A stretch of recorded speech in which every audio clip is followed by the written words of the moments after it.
Bonjour à tous et bienvenue dans cette méditation quotidienne du livre de Néhémie que nous terminons aujourd'hui par la grâce de Dieu, par le chapitre 13 du livre de Néhémie, le chapitre 12 et le chapitre 13. Alors aujourd'hui, nous allons clôturer cette méditation du livre de Néhémie par un aspect très important en matière de leadership et en matière de croissance personnelle, qui est la discipline personnelle. Alors, c'est très important, ce mot est très important dans notre marche en tant que leader chrétien. Ce mot et cette notion de discipline personnelle est très importante dans notre croissance personnelle. Pourquoi? Parce que simplement, il est très difficile de réaliser quelque chose et de pérenniser des acquis à long terme sans discipline. C'est vrai que la discipline est véritablement quelque chose d'assez difficile à appliquer pour soi-même et même pour en ce qui concerne les choses qui sont importantes pour nous, parce que le mot discipline en lui-même a tendance à renvoyer à une contrainte, a tendance à renvoyer à une difficulté, à un véritable sacrifice à faire.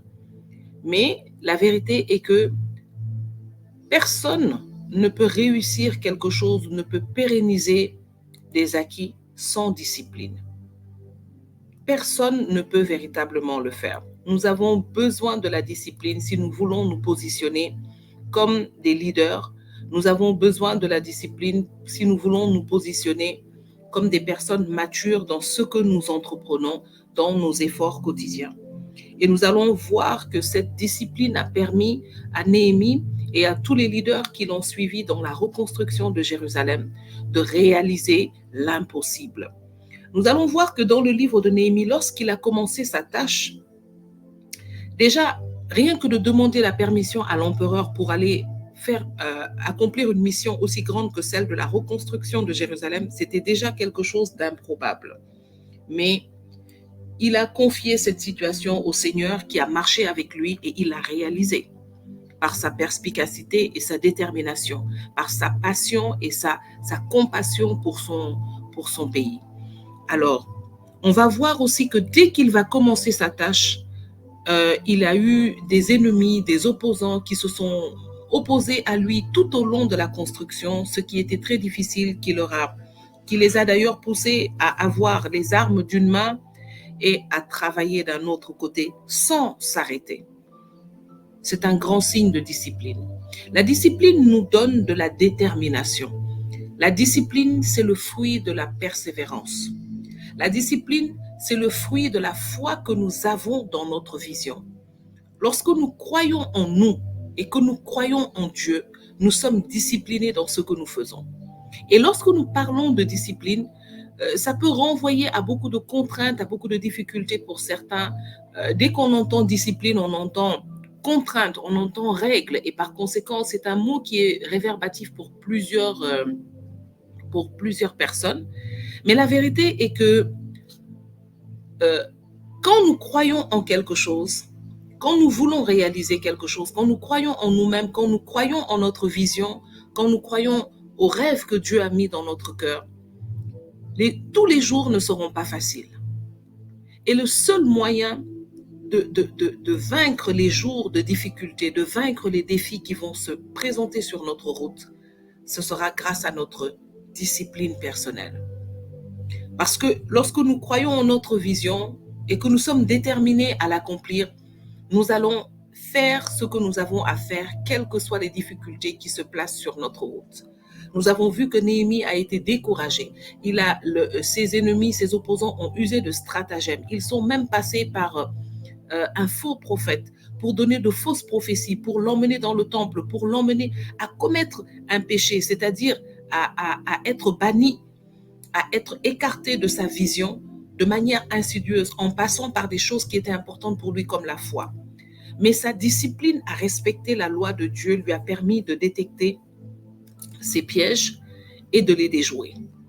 La discipline lui a permis de continuer les travaux malgré les difficultés qui se présentaient. Nous l'avons vu tout au long de la lecture de ce livre. Parfois, les difficultés venaient même de l'intérieur du peuple d'Israël, qui se décourageait et qui lui disait on ne va pas y arriver. Mais il a persévéré avec discipline chaque jour dans sa tâche jusqu'à terminer. Et à la fin de ce livre, il va continuer à parler au peuple, aux différents groupes qui étaient dans Jérusalem. Il va continuer à leur parler et à les exhorter à vivre dans cette discipline, à respecter ce que le Seigneur leur a demandé de faire, en se disant que le Seigneur sait ce qu'il dit. Sa parole est puissante, elle est souveraine. Ce qu'il a dit s'accomplit. Ce qu'il a dit est vrai et bon pour nous. Et chaque fois que nous avons marché par cette discipline, nous avons vu la bénédiction de Dieu nous accompagner. Il n'a pas cessé d'exhorter, et parfois très durement, tous ses compatriotes à marcher dans cette discipline. D'accord? Mais malheureusement, nous pouvons voir que ce n'est pas quelque chose de facile. Il nous faut une grande détermination pour décider. Je dis bien décider parce que ça ne vient jamais naturellement de notre caractère personnel ou de notre chair. L'homme a toujours tendance à se laisser aller au confort, à l'habitude, et ne se rendant pas compte que très souvent, les mauvaises habitudes s'installent plus facilement que les bonnes, puisque les bonnes nécessitent de la discipline pour les maintenir. Alors, on peut très souvent être dérouté de notre objectif, on peut être dérouté de notre vision si nous ne faisons pas attention à la discipline de vie que nous avons, c'est-à-dire à ce désir de vouloir rester sur la bonne voie. Et Néhémie va le rappeler à ses compatriotes en leur disant, vous êtes en train de vous éloigner. Vous avez glissé petit à petit de manière insidieuse jusqu'à faire des choses qui sont néfastes pour votre vision, votre destinée, votre identité. Et il ne va pas cesser de les exhorter dans ces derniers chapitres à revenir à à la seule chose qui peut construire la voie pour arriver à vivre la vie que Dieu a prévue pour eux en tant que peuple de Dieu. Et c'est la même chose pour toi qui m'écoutes, c'est la même chose pour moi.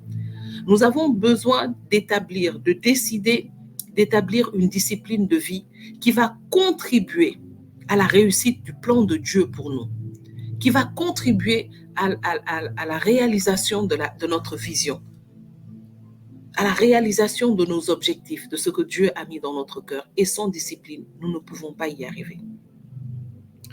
Nous allons voir qu'il va rappeler beaucoup de choses à ses compatriotes en référence à la façon dont ils devraient se comporter, ils devraient marcher pour arriver à vivre la vie qu'ils veulent. Cette belle vie où la ville était reconstruite, où ils étaient bien contents, il y avait de la joie, eh bien, il y a un prix à payer pour ça. Et de la même manière que la discipline semble être parfois hors de portée pour plusieurs personnes, de la même manière que beaucoup de personnes vont même fustiger la discipline sans le dire directement, en parlant de liberté, en parlant d'apprécier sa vie, de prendre la vie comme elle vient, de prendre notre personnalité, notre caractère comme il vient.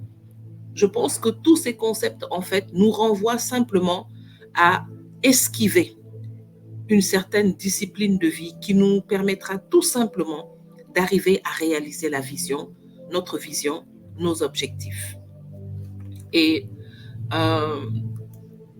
il y a une citation de Jim Rohn que j'aime bien et qui dit « Le succès n'est le résultat de rien d'autre que de simples disciplines pratiquées chaque jour. »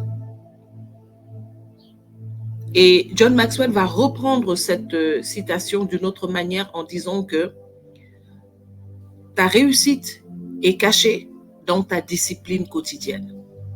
Qu'est-ce que tu fais chaque jour? Quelle est ta journée type? Comment est-ce que tu fonctionnes chaque jour dans ta vie? C'est dans ça qu'est cachée ta réussite. Et c'est ce que Néhémie voulait faire comprendre à son peuple en leur disant, vous glissez petit à petit et vous tombez dans un péché qui va détruire votre destinée, qui va détruire la vie que vous avez toujours demandé à Dieu, la vie que Dieu a prévue pour vous. Et c'est ainsi qu'on va voir que tout était en place quand il était retourné à son poste à Babylone. Mais les gens ne vont pas garder cette discipline et ils vont recommencer à glisser, à ne plus emmener la dîme dans le temple, à ne plus emmener les offrandes, à ne plus s'occuper des Lévites. Ils vont commencer par glisser encore petit à petit et à retomber encore dans certains péchés qui vont emmener encore euh, qui vont attirer le mal sur eux, comme laisser les gens commencer petit à petit par vendre, par porter des fardeaux le jour du sabbat, par épouser des femmes avec des pratiques païennes qui ont commencé à influencer la génération à venir, parce que comme il le dit dans le 13e chapitre, même les enfants de ces Israélites mariés à des femmes païennes ne comprenaient même pas la langue juive, ne comprenaient pas la loi, la tradition juive, parce qu'ils étaient complètement influencés par des notions, des états d'esprit païens et d'autres. Et c'était tout ça qui avait attiré l'exil des Israélites. Alors, il va leur rappeler cela. Et notre discipline, c'est véritablement ça, notre capacité à pouvoir rester attaché à ce que nous avons à faire, même si c'est compliqué certains jours, afin de pouvoir parvenir à notre objectif. D'accord? Lorsque on veut réaliser quelque chose, il ne peut pas y avoir un jour sans. Ce que nous faisons chaque jour, la discipline que nous allons nous donner chaque jour, le sérieux que nous allons mettre dans l'accomplissement de cet objectif va déterminer la réussite et le niveau de réussite, l'impact que ce résultat aura sur notre vie, sur la vie des personnes qui sont autour de nous.